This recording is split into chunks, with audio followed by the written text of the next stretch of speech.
자, 일단은 속보들 몇 가지를 보고 평가한 다음에 일발로 넘어가겠습니다. 한 세 가지, 네 가지 정도 등장한 것 같은데 첫 번째 속보는 북한에서 또 반응이 왔습니다. 어제 남북 군 통신선이 오후 4시에 전기 통화가 불통이 되면서 북한 쪽에서는 남북 관계 개선의 기회가 날아갔다.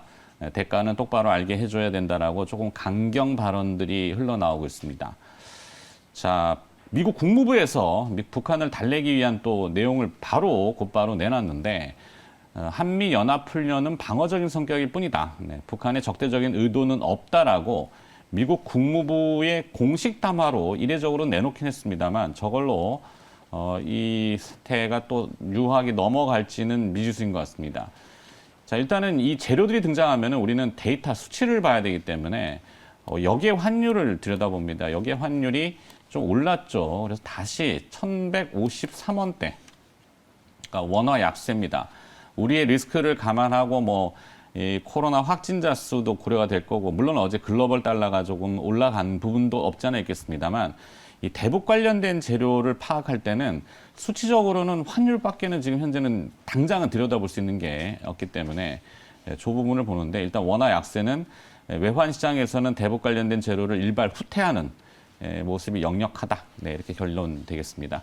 그리고 마지막으로 등장한 게 이제 오늘 코로나 예상 확진자 수는 대략 2,223명. 우리 매일경제 TV의 예상치입니다. 정확한 수치는 이따가 다시 한번 확인해 보셔야 되겠지만 레코드 하이, 그러니까 제일 많은 수치가 이제 기록이 될 가능성이 높다. 이 정도. 자, 일발로 넘어가겠습니다. 일발은 그래서 오늘은 매우 이례적인 상황, unusual situation 이렇게 표현을 썼습니다만 영어 쓰려고 한 건 아니고요. 국내 코로나 확진자가 다시 급증하고 있기 때문에 관련된 기업을 아까 김영 매니저도 봐주셨고 추가로 조금 더 들여다보도록 하죠. 이 백신하고 치료제는 계속 개발이 돼야 되겠지만 그러니까 검진을 하는 과정에서 잘 파악해야 될 부분들이 좀 있는 것 같아요. 사실 해외에서 유입된 이제 우리 나라 국민들이 증상이 없을 경우에는 시설 격리를 할 경우에는 이제 시설이 좀 부족하면 자가 격리를 합니다. 2주간 자가 격리를 하는데 가족들까지 자가 격리가 아니에요. 가족들은 나갑니다. 그러면은 증상이 없다고 해도 가족이 어떻게 됐는지는 이게 알 수가 없잖아요. 최근에 보면 증가하는 것이 델타 변이이고 델타 변이라는 부분이 중요하죠. 변이. 어떻게 추출을 해내느냐인데 사실 코로나 확진자를 확진할 때는 검체를 채취하고 그 검체 안에서 핵산을 추출합니다. 이게 정밀 검사가 요구되는 계속 기존에는 델타 이전까지는 그런 대로 잘 잡아냈는데 델타로 넘어가면서는 조금 더 정밀해지고 델타 플러스 람다 아까도 말씀드렸지만 또 이 서아프리카 지역에서는 발음도 어려워. 마버그 바이러스. 죄송합니다. 바이러스도 참 이름도 여러 개 달고 나오니까 그런 것들이 나올 경우에는 정밀 검사, 핵산 추출이 필요하고 그 다음에 이제 유전자 증폭인 PCR 기술이 적용됩니다. 이 핵산 추출 장비는 국내에서는 대표적으로는 바이오니아하고 제놀루션 두 군데가 하는데 이 제놀루션을 지금 앞서 신혁승 이사가 기존에 한번 하셨는데 어제 들여다보니까 너무 싼 거예요. 그래서 이 핵산 추출 장비가 한 30%, 장비가 이게 한 2천만 원에서 한 2억까지도 굉장히 비싸더라고요. 근데 보급이 되면은 그 장비를 계속 써야 된다 그러고 제너레이션 같은 경우는 글로벌 수출 비중이 굉장히 높은 것 같습니다. 바이오니아보다도 물론 글로벌리 하기에는 이제 바이오니아가 13위, 제너레이션이 14위 이 정도 되는데 장비가 나가면 그 뒤에 이제 시약을 붙여서 팔아야 되는데 시약이 한 70% 매출 비중, 여기 이익이 굉장히 높습니다. 이익률이. 그래서 도표 하나를 조금 정리한 게 있는데 이 진단 업체들 물론 이제 대표적으로 시젠이라는 기업도 잘 아시겠지만 거기 빼고 바이오니아의 시총이 1조 1,000억 원, 바디텍메드가 5,100억 쭉 화면에 좀 나왔죠. 순서대로 제가 좀 정리한 겁니다. 3,000억. 근데 제놀루션이 1,700억인데 이익을 보면은 2020년도에 이익이 바이오니아가 한 1,000억대, 600억대, 500억대, 200억대. 근데 제놀루션도 500억 나왔어요. 근데 2021년도 올해 1분기에는 180억, 133억, 156억, 그 다음에 수젠텍이 55억, 제놀루션 122억이거든요. 근데 시가총액은 1,700억이에요. 그럼 이게 뭐가 문제인지, 뭐가 문제가 없다라면은 위에 앞서 4개의 기업들이 좀 비싸거나 아니면 제너레이션이 너무 싸거나 이렇게 비교가 됩니다.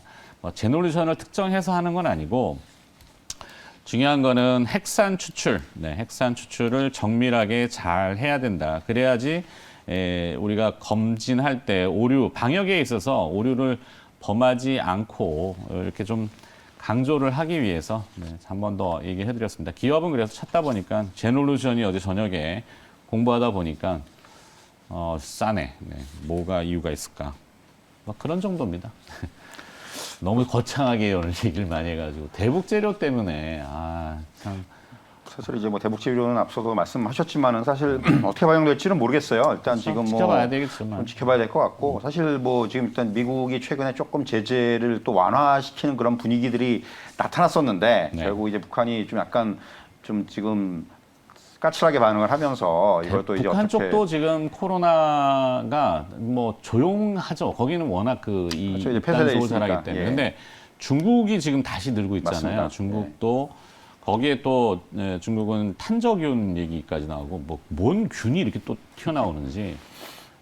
사실 그래서 이제 오늘 뭐 일반장전 주제를 저도 이제 보면서 이게 결국은 뭐 지금 관건은 역시 이제 그 변이 바이러스가 관건이고요. 뭐 말씀해 주신 대로 델타 변이 같은 경우도 지금 우리나라 같은 경우도 델타 변이 확진자의 어떤 그 좀 통계를 보니까 델타 변이 상대적으로 젊은 층에 상당히 많아요. 이게 어떤 그 확진자 수를 보면 30대, 40대에서 많이 나타나고 있고 그리고 이제 무증상이 굉장히 많고요. 델타 변이 같은 경우는 사실 이 부분이 어떻게 보면 지금 이 계속해서 지금 확진자가 증가하는 하나의 그 요인으로 작용하는 부분들이 있고요.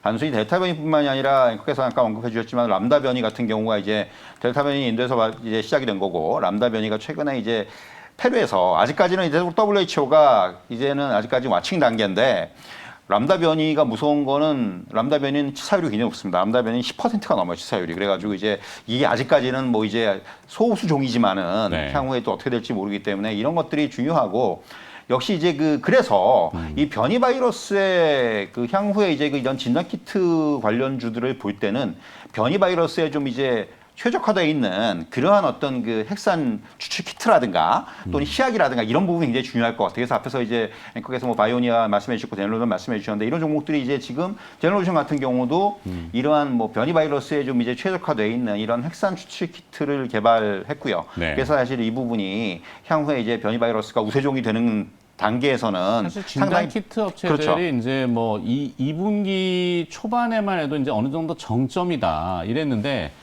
웬걸요? 2,000명. 그렇죠. 이 어떻게 될지 모르겠지만 뭐 하도 이제 어이가 없으니까 시장에서는 코스피 지수를 따라간다 이렇게 해도 얘기를 해요. 네.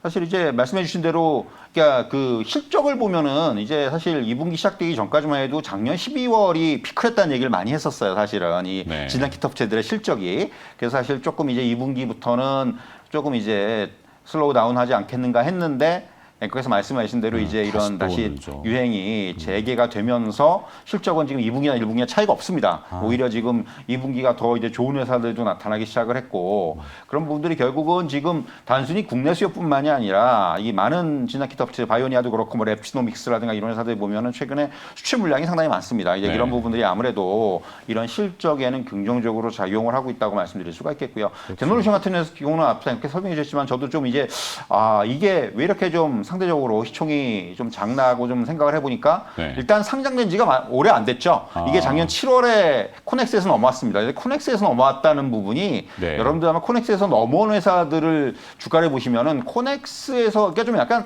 뭔가 디스카운트 요인들이 좀 발생을 하는 것 같아요. 그러니까 코넥스 넘어온 기업들이 제대로 이게 코스닥에 들어와서 자리를 초반에 잘 못 잡는 경우들이 속된 표현들이 좀 발생을 하는데 제너레이션도 좀 그런 단계가 아닌가 하는 생각이 들고 그리고 이제 지금 무엇보다도 저는 좀 주목하는 부분 하나는 이렇게 이제 진단 키트 관련된 매출이 지금은 절대적으로 발생하고 있지만은 이 회사가 이것만 하는 건 아니고 지금 향후에 이 회사가 이제 그 동물용 의약품 쪽에 뭐 지금 이제 이번에 이제 네, 최근에 기사 보면 네. 뭐 꿀벌 그쵸. 얘기가 있는데 예, 그게 이제 재밌어요. 좀 어떻게 보면 이게 뭐 얼마나 이게 뭐 비중을 차지할지는 모르겠으나 어쨌든 간에 이게 단순히 이제 국내 수요뿐만이 아니라 해외 수요가 많거든요.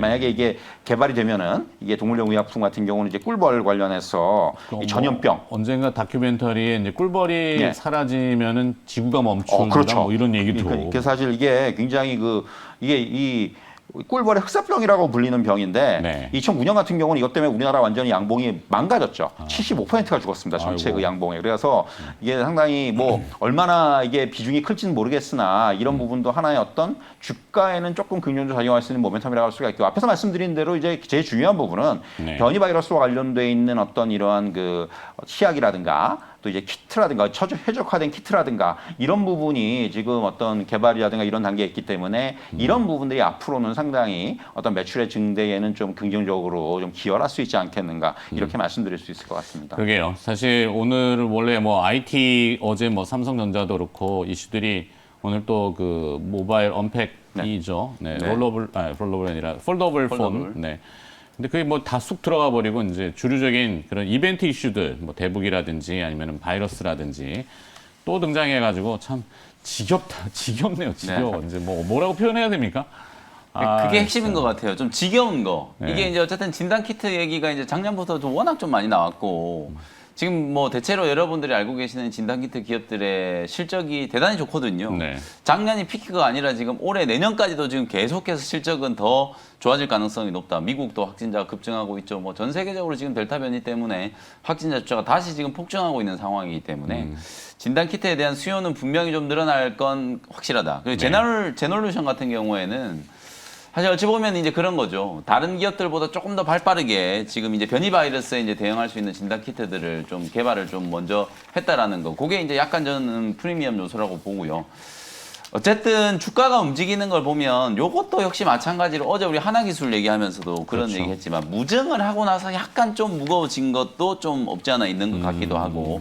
근데 대체로 보면 진단 키트 기업들의 주가 흐름이 대부분 다 그래요. 오히려 제놀루션은 시가총액은 뭐 다른 종목들에 비해서 조금 저평가되어 있지만 주가의 흐름만 놓고 보면은 뭐 다른 기업들보다는 좀 괜찮은 편이거든요. 시젠이라든지 뭐 수젠텍이라든지 EDC라든지 이런 기업들 보면은 주가도 여전히 지금 조금 지지부진한 흐름이기 때문에 어쨌든 뭐 그게 이제 조금 아까 구분을 해놨지만 핵산 추출하고 PCR이라는 이 PCR 쪽은 경쟁력이 높지가 않더라고요. 이미 많은 경쟁 기업들이 진입을 해 있는 상태이기 때문에. 그래서 주가가 이제 조금 그것도 이제 뭐 바이러스 공부에 이제 기기까지 들여다봐야 되고 뭐. 맞습니다. 그래서 제놀루션 같은 경우에는 앞서 제가 말씀드렸던 것처럼 이 변이 진단 키트 쪽에 좀 특화되어 있는 이쪽을 좀 잘 키운다면 사실 주가의 상승 여력은 좀 충분히 좀 남아 있다라고 보여지고 그리고 또 하나 이제 이 회사가 하는 게 아까 이제 낭충 꿀벌 얘기도 해줬지만 낭충봉합 부패병이라고 하는 거 뭐 그런 것도 있고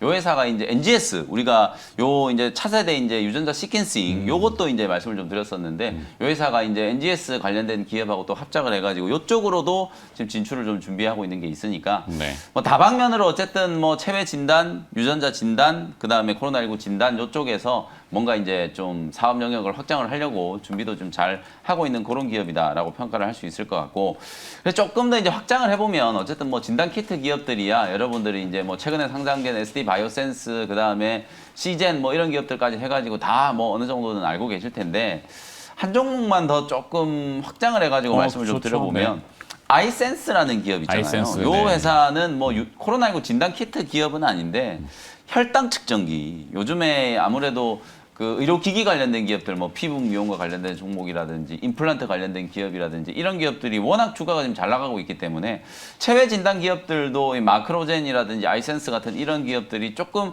재평가가 되지 않겠나 뭐 이런 기대를 좀 하고 있거든요. 실적도 상당히 좀 잘 나오고 있고 아이센스 같은 경우에는 자가혈당 측정기에서 연속 혈당 측정기 시장까지 이제 진출을 하면서 특히나 이 당뇨병 환자분들이 사실상 이 그 자가 혈당 측정기 여러분들이 막 뭐 매스컴을 통해서 많이 보셨을 거예요. 바늘을 콕 찔러 가지고 피를 한 방울 뽑아 가지고 그 혈액을 가지고 혈당을 이제 측정하는 게 이제 자가 혈당 측정기인데 연속 혈당 측정기는 센서를 가지고 이제 피하 지방이 좀 많은 대표적으로 이제 복부에다가 그냥 그 센서를 딱 붙여 놓으면 말 그대로 이제 영속적인 혈당의 수치, 혈당이 높아지고 낮아지고 이 추이 자체를 다 분석할 수 있는 기기라고 보시면 되거든요.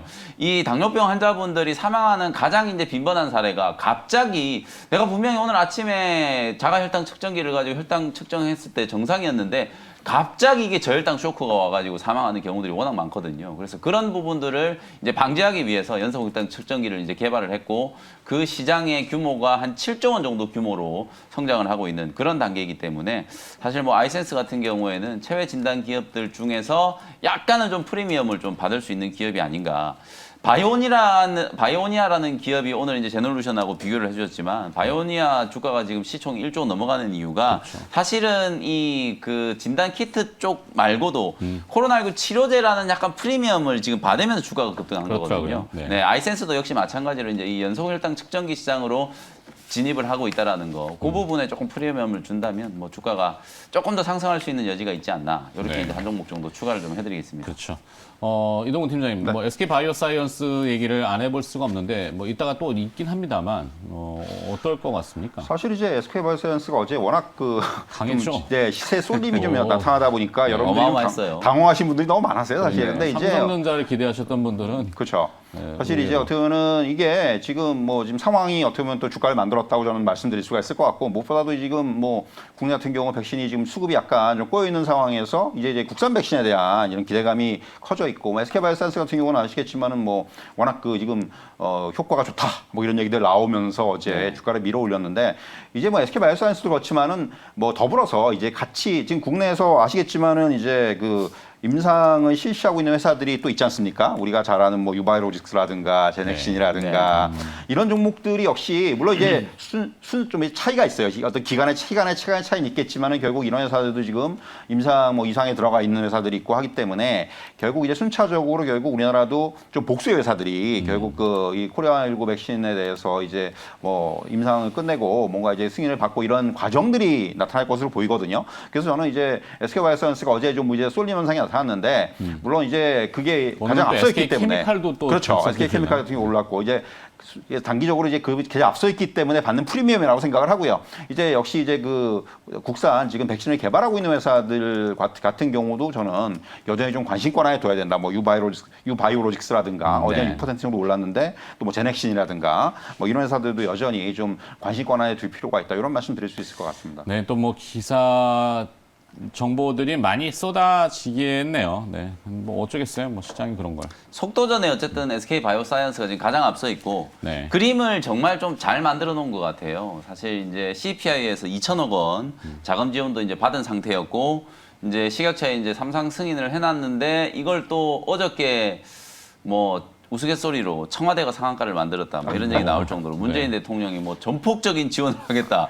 마치 이제 이거 무조건 메이드 하겠다라는 그런 이제 의지 표명을 하셨기 사실 때문에 뭐 정책이나 정치는 뭐 그런 쇼잉하는 걸 할 수 있죠. 네, 네. 충분히 뭐 성과에 대해서 이해는 하는데 네, 너무 근데 사실 뭐 너무 빨라요. 없는 걸 가지고 이제 그런 얘기가 나온 건 아니고 실제로 이제 효능에 대한 건 물론 삼상의 결과를 우리가 봐야 되겠지만 네. 뭐 그러니까 상당히 비교를 하는 거기 그렇죠. 때문에 긍정적이다. 아스트라제네카. 그 다음에 이게 우리나라가 지금 비교 임상을 채택했다라는 거, 그렇죠. 그게 저는 결정적이라고 보거든요. 이미 이제 다른 기업들하고 차별점이 SK 바이오사이언스 같은 경우는 이 비교 임상을 할 수 있는 아스트라제네카 백신을 확보했다는 거. 다른 모든 기업들은 지금 한 군데도 비교 임상을 할 백신을 확보한 기업이 없어요. 네. 근데 지금 유일하게 SK 바이오사이언스가 아스트라제네카 이제 비교 임상을 할 수 있는 백신을 확보를 해놓고 이제 임상을 진행하고 있기 때문에 빠르면 3개월 안에 끝날 수 있다. 그렇죠. 임상 기간을 좀 신속하게 단축시키는 효과는 있겠죠. 그렇죠. 자, 여기까지 하겠습니다. 그래서 뭐 저도 팀장님하고 마찬가지로 그 추가적으로 SK 바이오사이언스뿐만 아니라 유바이오로직스, 뭐 셀리드, 제넥신 이런 기업들이 또 임상을 하고 있거든요. 그렇죠. 그런 기업들도 좀 어디서 무슨 재료가 어떻게 그렇죠. 나올지를 관심을 좀 모르니까. 가져보셔야 된다. 네. 그런 말씀을 좀 덧붙여드리겠습니다. 알겠습니다. 당분간 이 확진자 추세에 대한 이슈는 뭐 어쩔 수가 없는 상황이 되고 있다라는 거. 근데 그만큼 많은 검사와 또 이제 정밀 검사 좀 더 요구가 되고 있고, 네, 앞서는 이제 방역의 허점들이 좀 있어요, 분명히. 네, 그런 것도 다시 한번 이제 되짚어 보자라는 의미로 기업을 통해 가지고 들여다봤습니다. 네. 일발장전은 여기서 마무리하겠고요. 김현 매니저는 오늘 수요일이니까 이벤트는 없으실 네. 거고, 내일 다시 네. 아침에 뵙도록 하죠. 네, 네, 고생하셨습니다. 감사합니다.